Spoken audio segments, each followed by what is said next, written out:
palavra que eu quero compartilhar com você, essa palavra tem queimado dentro de mim nesses dias, e eu não posso retê-la dentro do meu coração, nem do meu espírito, e acredito que ela vai mexer com você, de todos os aspectos. Acredito que muitos vão se alegrar com essa mensagem, mas muitos também vão se entristecer e me perseguir por conta dessa mensagem. Você que vai se alegrar com essa mensagem, eu quero dizer que toda honra, toda glória e toda majestade é do Senhor Jesus Cristo de Nazaré, porque Ele morreu na cruz por você. Amém, igreja? E você que vai me perseguir por conta dessa mensagem, eu quero já te dizer de antemão, eu só tenho uma coisa para falar para você: eu te amo muito. Vou repetir, você que vai me perseguir, eu só tenho uma coisa para te dizer: eu te amo muito. E por isso, com a ousadia e com toda a força do meu interior, vou liberar essa palavra sobre a sua vida. Amém? Glória a Deus. Está lá em Lucas capítulo 17, verso 20 e 21. É o que nós vamos ler agora. Lucas capítulo 17, verso 20 e verso 21. Aleluias. Lucas 17, 20 diz assim: interrogado pelos fariseus sobre quando havia de vir o reino de Deus, respondeu-lhes Jesus: o reino de Deus não vem de forma visível. Eu vou dizer de novo, respondeu Jesus: o reino de Deus não vem de forma visível, nem dirão ei-lo aqui ou ei-lo ali, porque o reino de Deus está dentro de vós. Amém? Feche seus olhos, vamos orar. Doce Espírito Santo, amigo Jesus, Pai da eternidade, nós se sujeitamos totalmente a Ti nessa noite, rendemos o nosso coração na Tua presença, colocamos as nossas vidas no altar de sacrifício, porque entendemos o Teu sacrifício naquela cruz. Não colocamos a nossa vida no altar de sacrifício porque achamos que devemos pagar um preço, porque todo o preço foi pago. Colocamos nossa vida no altar de sacrifício em gratidão ao seu sacrifício por nós naquela cruz. Nós te adoramos neste lugar. Que a tua palavra venha trazer entendimento sobre essa nação. Que toda a potestade do engano, toda a potestade maligna, todo o levante das trevas, toda a obra de Satanás, toda a mente cauterizada caia por terra na autoridade, no nome de Jesus. Saia, para que o teu povo entenda e tenha a oportunidade de se arrepender, em nome de Jesus. Amém e amém. Os versículos que lemos, Jesus foi perguntado e ele foi interrogado em qual momento e de que maneira que viria o reino de Deus. Antes de falar da resposta de Jesus, antes de entrar no ambiente a qual Jesus responde a esse homem, a essas pessoas, a esses fariseus, a esses mestres da lei, sobre quando que viria e como viria o reino de Deus, eu quero explicar o coração, a mente e o estado de espírito desses homens que fizeram essa pergunta. Esses homens viviam em forte e terrível opressão nos seus dias. O Império Romano, ele estava governando de uma forma impositiva a Israel, a nação de Israel. Esse povo era um povo escravo, um povo sem identidade, um povo sem rei, sem líder. E a grande expectativa desses homens é que do céu viesse a resposta para eles. Mas a expectativa estava distorcida. Eles desejavam um reino na terra. Eles desejavam um rei que lutaria uma batalha no âmbito terreno. E Jesus não fez isso, e nós vamos entender isso daqui a pouco. Mas o que eu quero dizer para vocês é que esses homens viviam, esses homens que perguntaram: quando, Senhor, quando o reino de Deus vai se estabelecer? Eles viviam um forte e terrível momento de sofrimento sobre a terra. Um momento não diferente do momento que vivemos sobre a terra, sobre a nação brasileira e sobre todo o mundo. Vivemos um momento de pandemia, de crise. Nós não sabemos se saímos para trabalhar para não passarmos fome, ou se ficamos em casa para não contrair a doença ou não transmitir a doença. Um momento crítico, aonde tudo está de uma forma, aonde o homem não tem segurança sobre nada daquilo que ele está fazendo. Era exatamente assim que esses homens viviam. Um momento como nós vivemos sobre a terra, um momento assustador, um momento de forte medo sobre os homens dessa vida, sobre os homens dessa terra. Quem está me entendendo, diga glória a Deus. Mas olha a resposta de Jesus para um momento difícil. O reino de Deus não vem de forma visível. O reino de Deus não vem de forma visível. Nem dirão ei-lo ali ou ei-lo aqui, porque o reino de Deus está dentro de nós. Como o apóstolo Paulo entendeu profundamente, o reino de Deus não é comida e nem bebida, mas paz, justiça e alegria de espírito. A resposta de Jesus é perfeita à pergunta daqueles homens, mas não era a resposta que aqueles homens queriam ouvir.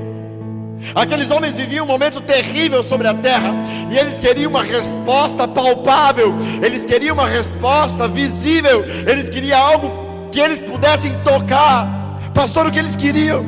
Eles queriam uma solução para a fome, eles queriam uma solução para a lepra, que era a doença daqueles dias. Eles queriam uma solução para a escravidão que eles viviam sobre o governo de Roma. Eles queriam um libertador e algo visível, mas Jesus responde assim: eu não vim trazer um reino visível. Igreja, essa mesma resposta que eu tenho para você, igreja de Jesus, como eu tenho sofrido nesses dias. A resposta que Deus tem para o nosso tempo não é de uma igreja ou de um povo que se declara povo de Deus no âmbito natural. Entenda isso. Entenda isso, igreja.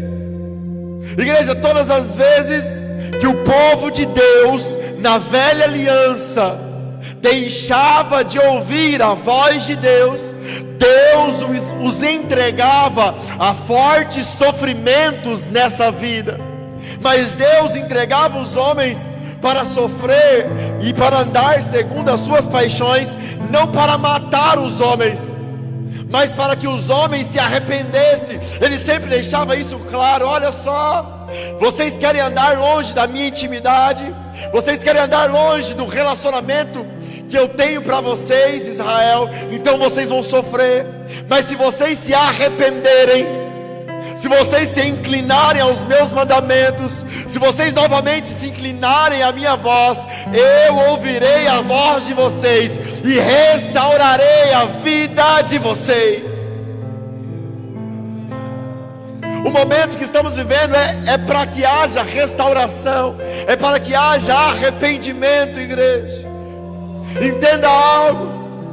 Jesus disse assim, olha o que Jesus diz: que quando o homem tem pouco conhecimento, ele é digno de poucos açoites. Mas quando o homem tem muito conhecimento, ele é digno de muitos açoites. Pastor, o que você está querendo dizer? Eu estou querendo dizer, igreja, que o mundo fora da igreja, fora de Cristo, fora do relacionamento com Deus, sempre vai piorar muito, para que os homens se arrependam. Mas quando a igreja que se diz noiva de Cristo se desvia do caminho da qual Jesus traçou para ela, digna de muito mais açoites ela é, porque ela tem o conhecimento da verdade. E é exatamente isso que está acontecendo nos nossos dias. A igreja brasileira não precisa de mais jejum e oração, porque isso ela tem muito. A igreja brasileira precisa se arrepender de toda idolatria. A palavra que Deus tem para você, igreja: se arrependa em nome de Jesus. Entenda algo: em todos os momentos de grande crise que a palavra nos traz, e o que eu quero destacar aqui primeiro foi em Noé, que Jesus destaca nesse texto. Os homens se casavam, se davam em casamento, estavam atolados no pecado e não havia nenhum justo sobre a terra. Deus não levantou Noé como salvador do mundo. Deus não levantou Noé como o guerreiro da justiça, mas como o pregador da justiça. Se arrependam, essa era a mensagem de Noé.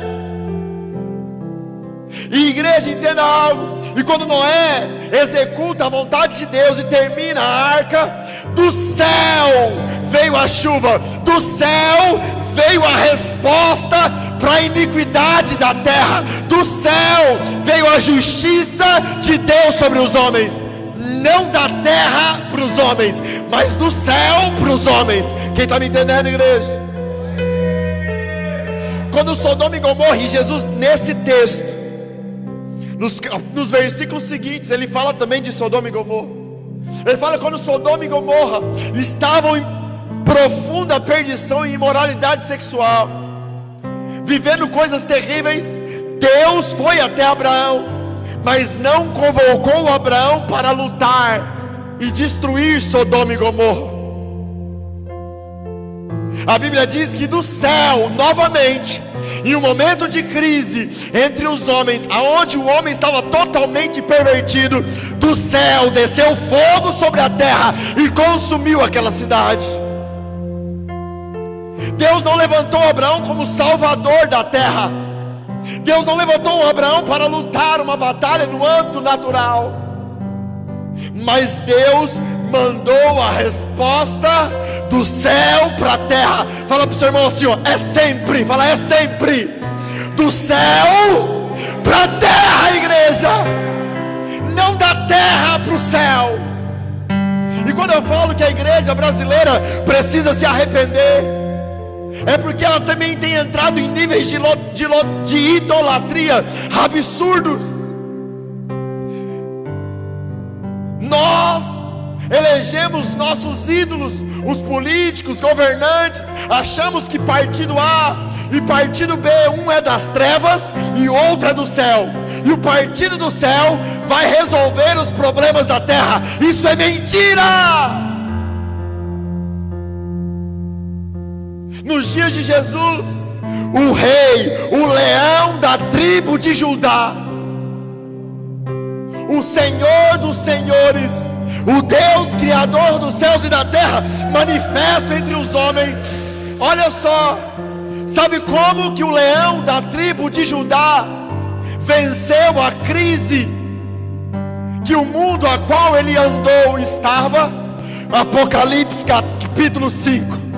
João diz que ele viu um livro na mão do que estava sentado no trono, e não havia nenhum digno. Mas de repente o leão da tribo de Judá entra, e ele escuta um ancião dizer: ele foi digno de abrir e pegar o livro. E quando ele olha novamente para o leão, sabe o que ele vê? Ele não vê mais um leão, mas ele vê um cordeiro. Sabe por que ele viu um cordeiro? Porque mesmo o leão da tribo de Judá, mesmo o Senhor dos céus e da terra, ele não lutou contra os homens, mas ele se fez cordeiro e morreu pela sua geração. E nós, nos nossos dias, elegemos nossos ídolos.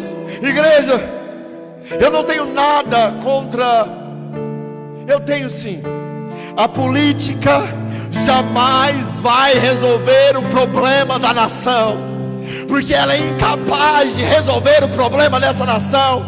Político algum jamais conseguirá resolver o problema da nossa sociedade, porque é impossível. O nosso problema é de dentro para fora, e só o Cordeiro que morreu na cruz pode resolver esse problema. Estabelecemos igreja, sabe o que eu tenho visto? Eu tenho visto pessoas que se dizem cristãos, que se dizem da parte de Deus, que se dizem fiéis e filhos de Deus, que dizem que Cristo é o seu Senhor.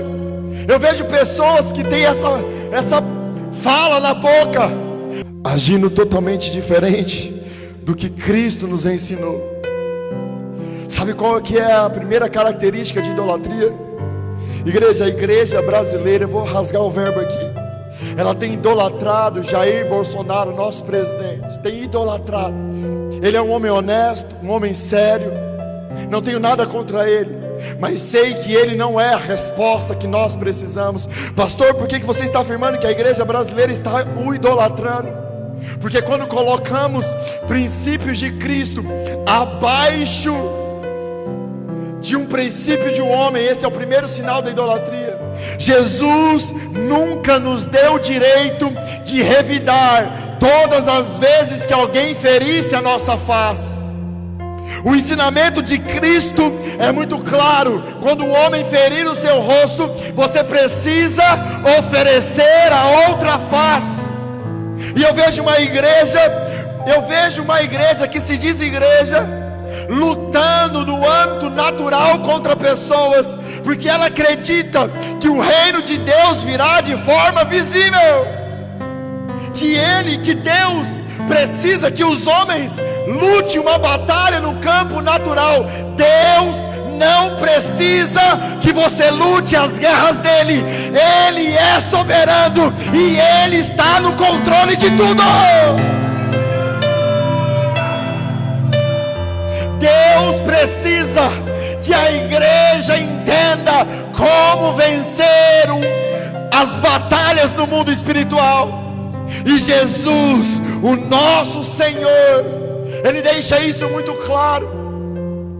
Lá no Evangelho de João, quando Ele estava prestes a ser crucificado, Pilatos olha para ele e diz assim: Jesus, você não vai dizer nada, os homens estão te acusando, você vai morrer, você não vai lutar. Ele diz assim: olha, o meu reino não é dessa terra. Se o meu reino fosse dessa terra, os meus súditos lutariam a minha guerra.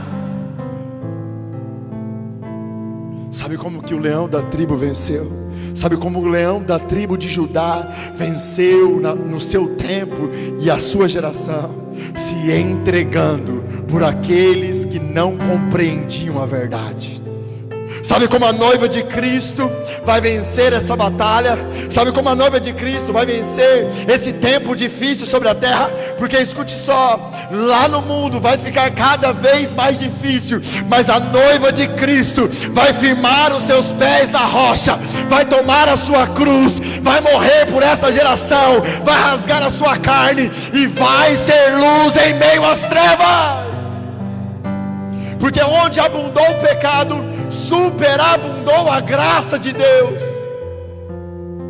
Olha o que Jesus diz, igreja, no versículo 22 e no versículo 23, para que você compreenda mais essa mensagem. Então disse aos discípulos: dias virão e que desejareis ver os dias do Filho do Homem, mas não vereis.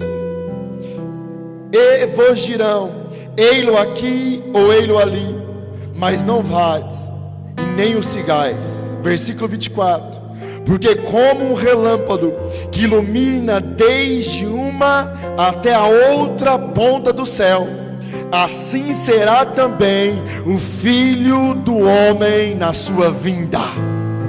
Sabe o que Jesus estava falando, pastor Elias?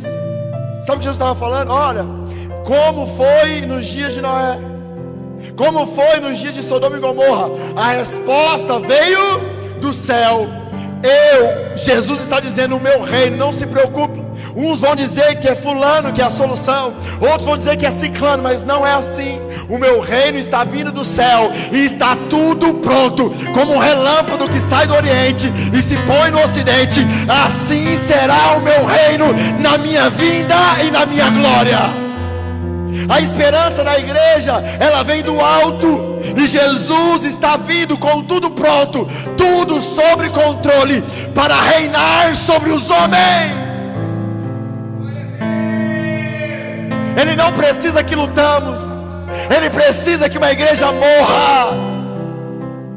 Ele não precisa que uma igreja pegue espadas. Ele falou: Pedro, guarde a espada. E eu digo para você, igreja no Brasil, guarde a espada, feche a boca e tome a sua cruz. Porque se você não se arrepender, se você não se arrepender da idolatria, se você não se arrepender desse mal, cada dia vai ficar pior. Não adianta jejuar, não adianta orar, se não houver arrependimento e voltar para os olhos para Cristo, voltar os olhos para o Monte Caveira e imitar o que Cristo fez, passaremos dias mais difíceis ainda. Igreja, Jesus não veio estabelecer um reino do âmbito natural. O reino dele está estabelecido dentro daqueles que creem. Não é de forma visível, mas é dentro da igreja, que entende a eternidade e aguarda a eternidade em Cristo Jesus. Outro sinal claro da idolatria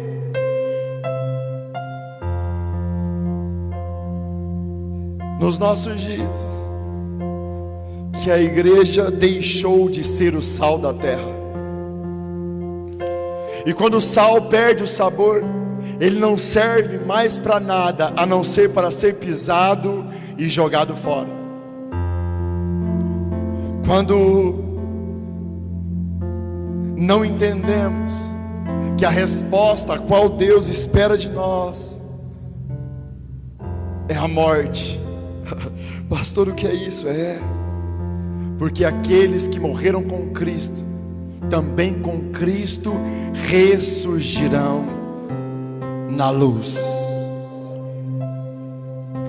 Somos uma igreja sem graça, somos uma igreja sem sabor, somos uma igreja que não é resposta, mas motivo de zombaria e chocarrice. A palavra que eu tenho para você, igreja, é: se arrependa, volte ao seu Cristo, volte ao seu Senhor Jesus Cristo de Nazaré. Só Ele pode ser a resposta, só Ele é a resposta que nós precisamos. Você tem a resposta, essa resposta está dentro de você. Pare, por favor, eu estou te pedindo de todo o meu coração, pare por favor de atacar as pessoas, pare por favor de atacar partidos, pare por favor de revidar as afrontas que tem te alcançado. Se arrependa e se converta. Dias difíceis vivemos e dias difíceis virão.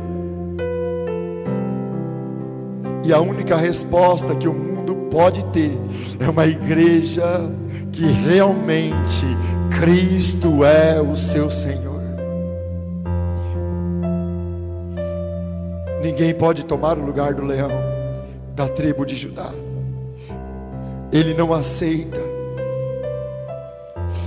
Ele pagou um alto preço por sua noiva, e só Ele é dono dela.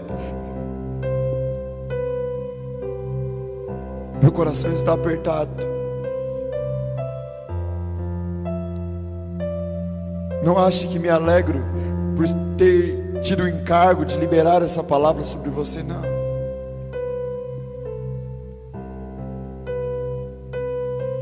mas tenho essa responsabilidade.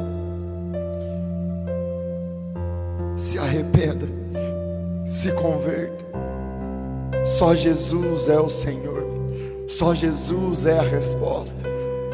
O nosso problema está dentro de nós, não fora de nós. Por isso que o reino não vem de forma visível, mas ele nasce dentro daqueles que creem.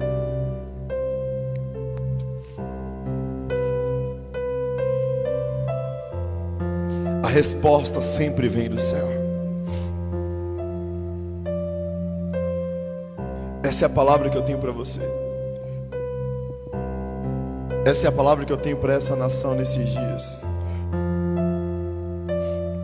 Se você entendeu, eu não vou orar por ninguém hoje. Se você entendeu, aonde você estiver, você confesse a Jesus o seu pecado, reconheça quem você é e se arrependa. Volte para Jesus, em nome de Jesus. Amém e amém.